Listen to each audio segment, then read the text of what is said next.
Gustafsson pristavuje svojím. Beckman.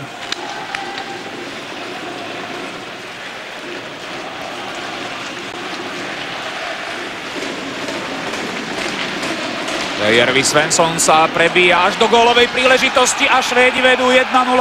Nádherná individuálna akcia švédskeho mladíka, na ktorého sa teší celý Edmonton. Denis Endras kapituloval po prvej strele, ktorá mierila medzi jeho žrtky. Nádherne si nakorčuľoval na tú kolmú prihrávku a potom sa dostal cez Alexandra Sulcera.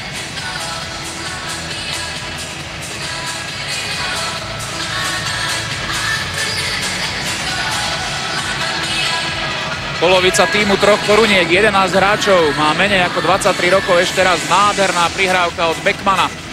A práve táto plejáda švédskych mladíkov je zárukou toho, že aj 3 korunky budú motivované, pretože majú na